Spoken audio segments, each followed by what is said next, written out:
Bonjour à tous, merci de nous rejoindre. Voici les principaux titres développés dans votre édition du mercredi 27 mars.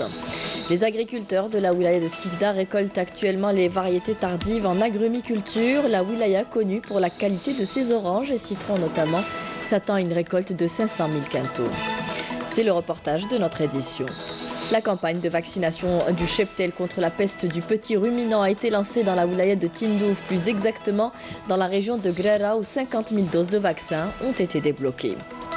Et enfin, la sélection algérienne de football a battu son homologue tunisienne 1-0 en match amical de préparation disputé hier soir au stade Mustafa Tchaker de Blida. La sélection des moins de 23 ans s'est également qualifiée au troisième et dernier tour en dominant la Guinée équatoriale 3-1 de la Coupe d'Afrique des Nations. Bienvenue à tous. La récolte des agrumes tire à sa fin pour les variétés tardives comme l'orange Thomson ou le citron. Skikda est depuis toujours une référence en agrumiculture. Elle enregistre un chiffre de 500 000 quintaux pour cette campagne. L'exemple ce matin au niveau de la commune de Salah Bouchour qui est en pleine cueillette. Saïda Mayouf. Des vergers agrumicoles à perte de vue, ici dans l'exploitation Boudakhana de 10 hectares dans la commune de Salah Bouchour à Skikda, la cueillette des oranges bat son plein. Une récolte qui tire à sa fin avec des espèces connues pour être tardives. كما نقولوا درك عندنا المندارين والكليمونتين عندها الوقت تاعها محدد كما نقولوا ديسمبر جونفي فيفري. كاينه الطومسون تبدا درك كما نقولوا من فيفري مارس افريل. كاينه الدوبلفين تقدر توصل حتى لماي. يجيو لهنا يسوقوا عندنا لهنا هاو يجيو. Nous commercialisons vers le marché de gros où les commerçants arrivent d'Annaba, de Constantine et même d'Alger d'ailleurs. Notre gros souci c'est l'irrigation qui s'accentue ces dernières années. حنا درك المصدر الوحيد تاعنا عندنا الواد وعندنا دوك تاع الرجيو وحده تاع السقي هذه هاي. La commune de Salah Bouchour dispose d'une surface irriguée de 300 hectares. Cela se fait à partir du grand périmètre Onid de Oued de Safsaf, outre les différents puits. Ça demeure insuffisant. On cherche encore d'autres solutions. Les citronniers ne sont pas en reste. Arrivés à maturité, ces beaux citrons jaunes et jaunes verdâtres sont cueillis en même temps que les oranges. Nul doute, la wilaya de Skikda est une région agrumicole par excellence. Elle compte 3100 hectares. Réservée aux agrumes, une superficie en nette croissance ces dernières années. Pour les 10 dernières années, on a pu quand même rajouter quelque chose comme 1000 hectares en termes d'agrumes. Donc il y a eu des nouvelles plantations. Les variétés, c'est surtout pour les orangers, c'est la Washingtonia et la Thomson. Et la clémentine, ça c'est les trois variétés qui dominent sur les 3000 hectares. Et en quatrième position pour le citronnier. Donc tout ça, ça nous donne une production qui dépasse un peu plus les 500 000 quintaux. Donc c'est très intéressant. Et l'enjeu pour nous était de développer les superficies en plantation et voir aussi un peu dans le créneau de la transformation aussi. La transformation, un segment fort de la filière agrumiculture, un enjeu de taille à relever, à même d'encourager les agriculteurs à une augmentation de la productivité. La filière de l'alimentation du bétail a connu de nombreuses difficultés ces derniers temps. Une baisse de production avait été constatée ces 2 dernières années.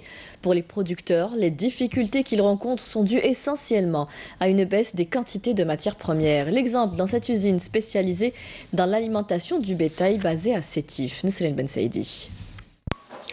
Plus de 20 variétés d'aliments de bétail destinés à l'élevage ovin, bovin et avicole sont disponibles dans cette usine. Cette entreprise table sur la qualité de ses produits en se basant sur une matière première de qualité qui assure des ingrédients sains et homogènes. Nous choisissons notre matière première avec soin. Nous procédons d'abord à l'élimination des résidus qui peuvent nuire à la santé de l'animal. Cette industrie produit plus de 120 tonnes d'aliments de bétail jour. Elle arrive à couvrir les besoins de plusieurs wilayas et vise à exporter son produit. Encouragés par les aides octroyées aux investisseurs dans le sud, beaucoup de personnes dans cette région ont fait des essais réussis dans le domaine. Mais vu la longue distance et le coût élevé du quintal de maïs, cela revient plus cher que celui qui est importé. On demande au pouvoir public de régler ce problème. Cette spécialité a permis à beaucoup d'investisseurs de s'installer dans plusieurs zones industrielles. Elle a permis de créer une certaine dynamique commerciale.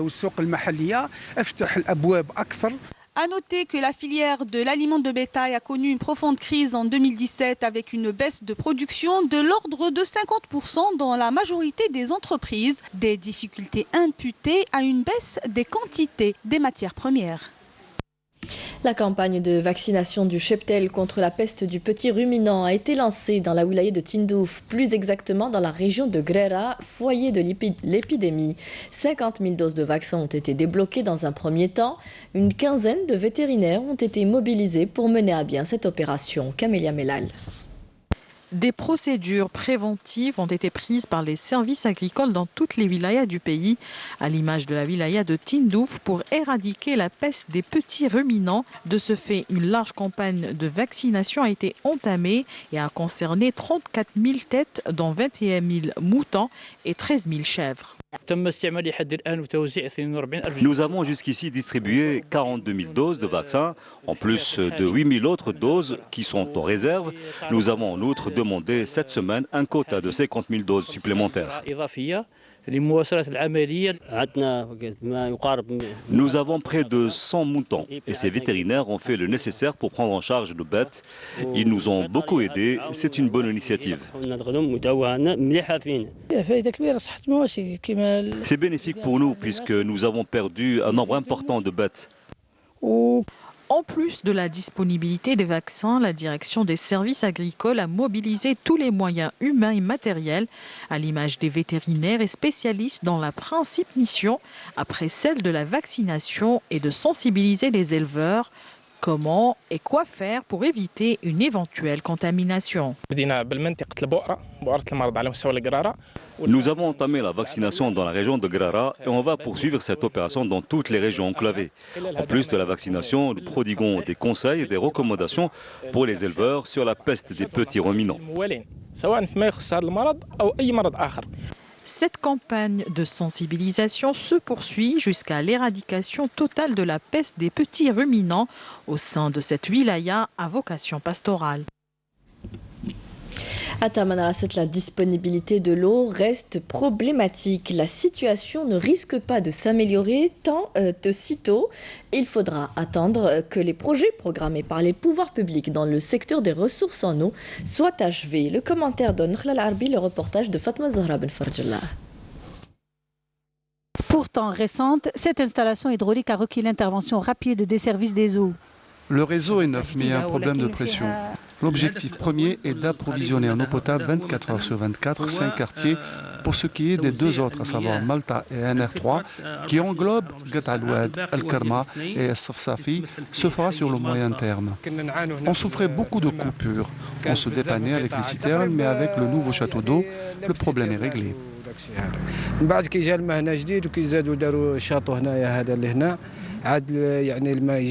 Mais le problème persiste au niveau de certaines communes de Tamanrasset en dépit de l'installation de nouveaux réservoirs. Les citoyens se plaignent de l'important taux de salinité de l'eau.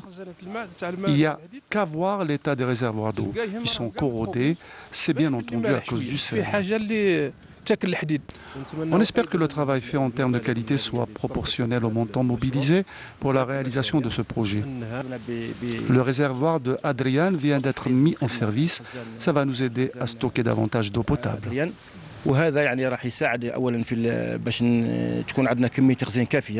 Le problème est épineux, d'où l'intérêt de finaliser au plus vite les projets programmés pour régler le problème de l'approvisionnement en eau potable des habitants de cette wilaya du Sud. À Guelma, des centaines de familles ont pu rejoindre leurs nouveaux appartements après avoir vécu des années durant dans des habitations précaires et insalubres. La wilaya a en outre connu d'autres projets de développement local. La commune de Hammam Bey a été raccordée au gaz de ville. Un plan spécial de rattrapage du déficit en aménagement urbain a été également lancé en parallèle. Ben El Boutouaba. Les habitants de ce bidonville ont fait leurs adieux hier à leur logement vétuste et insalubre. Ils ont été relogés dans ce nouveau quartier situé dans la commune de Hammam Bey à Guelma, une cité de 175 logements principalement de type public locatif. La cité comprend 300 logements en tout. Les 125 restants sont toujours en cours de réalisation. J'ai habité durant des années dans ce bidonville, dans un logement vétuste. On a souffert du froid durant l'hiver et de la chaleur durant l'été. Aujourd'hui, tout est enfin derrière nous. Dieu merci. Je n'avais pas de logement à moi, ni de logement fixe d'ailleurs. J'étais hébergé chez des gens durant 7 ans. Aujourd'hui, tout ça est fini. Dieu merci. Cette commune a bénéficié d'un quota supplémentaire d'aide au logement rural qui s'ajoutera au quota initial de 1400 à 1500 logements prévus. Dahora, autre commune de la daïra de Hammam Bey, a bénéficié quant à elle du raccordement au réseau de gaz naturel. Le projet est toujours en cours et permettra à terme de faire bénéficier 871 foyers de cette ressource vitale tant attendue. On a longtemps galéré avec les bonbonnes de gaz. Aujourd'hui, on a enfin le gaz naturel et c'est une bonne chose. La bonbonne de gaz ne durait même pas 15 jours. Parfois, quand il faisait trop froid, le camion ne venait même pas nous livrer. C'est un soulagement d'avoir le gaz. D'ici la fin de l'année en cours, le taux de raccordement au réseau électrique passera de 87 à 98%. Quant au taux de raccordement au gaz naturel, il passera de 88 à 98%. À noter que le coup d'envoi d'un plan spécial de rattrapage du déficit en aménagement urbain dans un grand nombre de cités réparties sur les 34 communes de la wilaya de Guelma a été donné lundi dernier. Une enveloppe financière de 11 milliards de dinars a été dégagée pour prendre en charge toutes les opérations. Dans le cadre de la lutte antiterroriste, des détachements de l'ANP ont découvert et détruit hier 3 casemates pour terroristes et trouvé une bombe de confection artisanale selon le ministère de la Défense nationale. Dans le cadre de la lutte contre la criminalité organisée, des détachements de l'ANP et des éléments de la gendarmerie nationale ont arrêté lors d'opérations distinctes menées à Tamanrasset 11 contrebandiers et 12 orpailleurs et ont saisi pour près de 700 litres de carburant et 8 détecteurs de métaux ainsi que 6 sacs de mélange de pierre et d'or brut. Dans le même contexte, un détachement de l'ANP et des éléments de la gendarmerie nationale en coordination avec les services de la sûreté nationale ont appréhendé à Zeralda, dans la wilaya d'Alger, 2 narcotrafiquants. En leur possession, un peu plus de 90 kg de kif traités et une somme d'argent s'élevant à 338 millions de centimes. Par ailleurs, un hélicoptère relevant des forces navales algériennes a réussi à porter secours à 3 personnes qui étaient coincées dans une zone rocheuse aux côtés de Filfilas Kikda, aux côtes de Filfilas Kikda, alors que 14 immigrants clandestins de différentes nationalités ont été interceptés à Djanet. Un séminaire international s'est ouvert ce matin à Alger sous le thème Tendance de criminalité, changements sociaux et approches préventives. Il a été organisé par le commandement de la gendarmerie nationale. 9 experts internationaux prennent part à cette rencontre scientifique. Ils doivent participer et présenter sur 2 jours une vingtaine de communications qui aborderont la problématique des incidences de la périurbanisation et des changements sociaux sur la sécurité publique. À Souk El-Had à Boumerdès, la Maison de la Culture propose un riche programme pour enfants avec des activités variées, dont la manifestation Lire en Fête, un festival qui encourage la lecture et qui dure 3 jours. Hassiba Abdallah. C'est le festival de la lecture à Boumerdès. Au programme, des ateliers de lecture et de dessin organisés à et par la Maison de la Culture Mohamed Kerboub à Souk El-Had. Et durant cette manifestation, des nouvelles et autres livres ont été mis à la disposition des enfants. Je suis venue ici pour la biographie de Othman ibn Affan et j'ai bien aimé l'ambiance. On passe de bons moments, on dessine, on colorie, on lit et cela nous aide dans nos études. On est venu fêter l'événement, lire et participer à plusieurs activités. J'ai opté pour le dessin, c'est ma passion préférée. Cette 9e édition du Festival de la lecture propose également des programmes de divertissement, mais aussi des poèmes déclamés par les élèves. Avec mon poème, j'ai exprimé mon amour pour l'Algérie et j'encourage tous mes camarades à s'initier à la poésie parce que c'est une magnifique passion. Dans ce festival de 3 jours, il y a plusieurs activités dédiées aux enfants. Nous essayons de découvrir de nouveaux petits talents. Nous voulons les aider à faire ressortir leurs compétences et à façonner et développer leur créativité. L'occasion était aussi pour honorer les lauréats des écoles et annoncer le programme de la Maison de la Culture Mohamed Kerbou pour les prochains jours, dont des pièces de théâtre pour enfants. Une dizaine de sites forestiers ont été récemment aménagés par la direction des forêts au niveau de la wilaya d'Alger, ce qui permet aux familles dont les enfants sont actuellement en vacances notamment de profiter de ces loisirs en plein air. Karim Haïfa. Après 2 mois sur les bancs des écoles, les enfants prennent d'assaut les espaces verts. Si certains se ruent sur les balançoires et autres toboggans, d'autres choisissent tout simplement de lézarder sur l'herbe fraîche, comme ici dans ce parc ouvert au public depuis peu à Ben Talha sur les rives de Oued el-Harrach. Avant, on allait se détendre aux sablettes. Maintenant, tous les habitants du quartier d'Al-Harrach viennent ici, puisque ce site est sécurisé. Ici, il y a beaucoup plus d'espace. On n'a pas peur pour nos enfants, ils peuvent jouer tranquillement. C'est un acquis pour la commune d'Al-Harrach, un espace de loisirs fréquenté par beaucoup de familles, surtout en cette période de vacances scolaires. Plus d'une dizaine d'espaces verts ont été aménagés dans les 4 coins de la capitale par la conservation des forêts d'Alger. Objectif, accueillir les familles en cette période de vacances scolaires.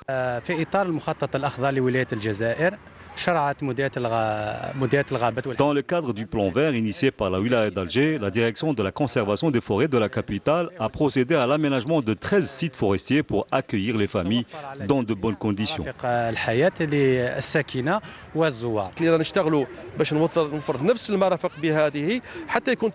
On est en train de travailler tous les jours pour offrir les mêmes infrastructures de loisirs comme celle-ci dans d'autres quartiers de la capitale. Aujourd'hui, nous sommes dans l'ouest de la capitale, à Ben Aknoun.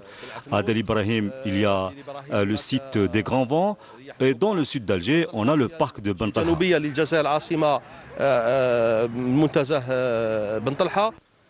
Des espaces verts, des parcs et des bois aménagés pour accueillir un maximum de familles algéroises en quête de détente et d'évasion. Et on passe à l'actualité internationale. Au lendemain de frappes israéliennes dans la bande de Gaza, malgré l'annonce d'un cessez-le-feu, les habitants de Gaza craignent une escalade des hostilités. Les armes se sont tues, au moins provisoirement hier, mais le risque d'une nouvelle confrontation est toujours présent. Naïma Haouch. Le spectre d'une nouvelle guerre entre Israël et le mouvement Hamas a ressurgi ces dernières 48 heures. Sous prétexte d'une roquette lancée à partir de Gaza, les forces d'occupation israéliennes ont répondu avec une très grande puissance, comme l'a déclaré Benjamin Netanyahou. Le Premier ministre israélien se dit prêt à rentrer dans Gaza et à prendre toutes les mesures nécessaires. Une offensive terrestre à haut risque dans l'enclave n'est pas écartée. Devant toutes les formes terroristes, sionistes, harcèlement, arrestation, condamnation à mort, fermeture des passages, nous n'avons d'autre choix que de se défendre.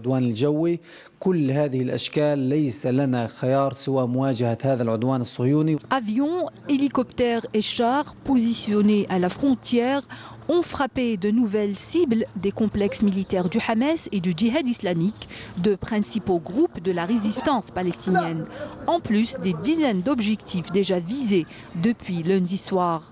Éprouvés par les guerres, la pauvreté et les blocus israéliens et égyptiens, les Gazaouis craignent un nouveau cycle de violence orchestré par le Premier ministre israélien, fort du soutien indéfectible du président américain.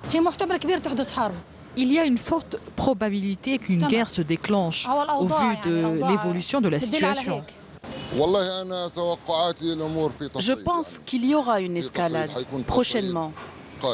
C'est une succession d'affrontements entre les mouvements de résistance palestiniens et les forces israéliennes. Et cette situation risque de durer encore.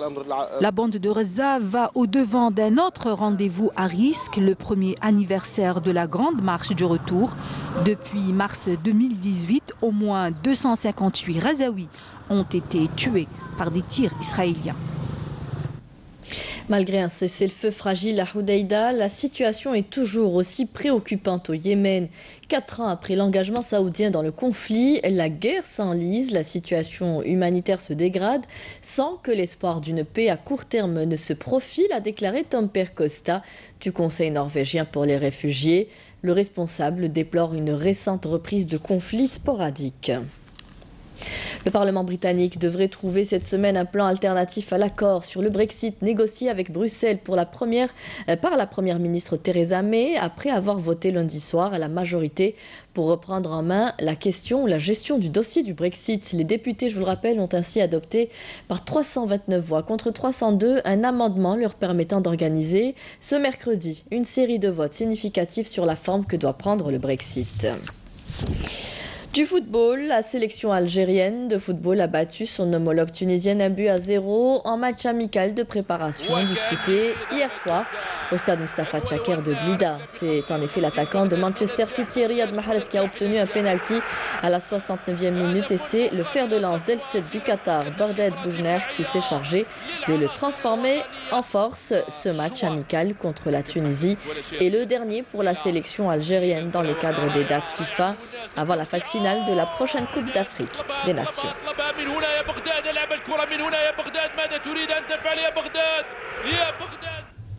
Et la sélection algérienne de football des moins de 23 ans affrontera son homologue ghanéenne au 3e et dernier tour des éliminatoires de la Coupe d'Afrique des Nations de la catégorie prévue en juin prochain et qualificative aux Jeux Olympiques de Tokyo 2020. L'Algérie, comme vous le voyez en image, s'est qualifiée hier au 3e et dernier tour en dominant la Guinée équatoriale 3-1.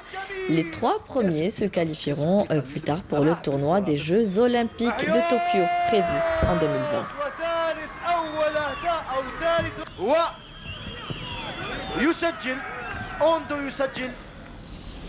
On vous fait découvrir cette semaine le riche patrimoine archéologique de Tindouf, des images inédites rapportées par nos caméras.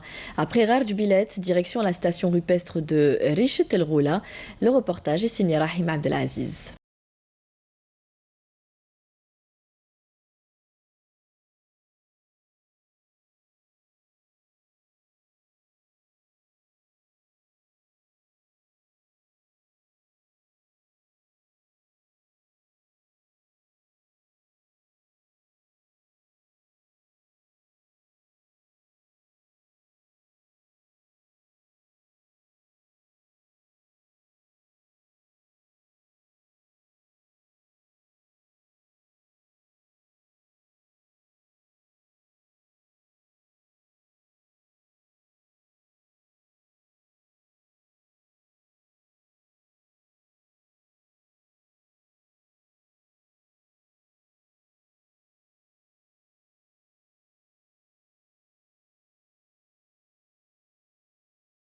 La station de Rishet El Roula renferme de nombreuses gravures rupestres datant des périodes des bovidés et celles de la préhistoire.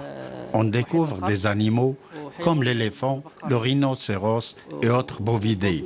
On assiste également à des scènes relatant la vie des pasteurs où l'homme a domestiqué certains bovidés en les utilisant dans ses activités agro-pastorales.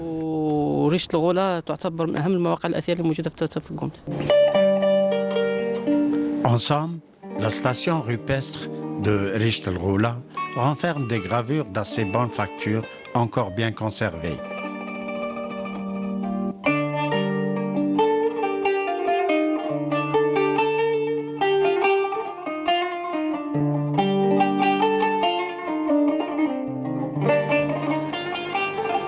Enfin, la région de Tefgoumt et Merkela est loin d'avoir recensé tout son patrimoine archéologique.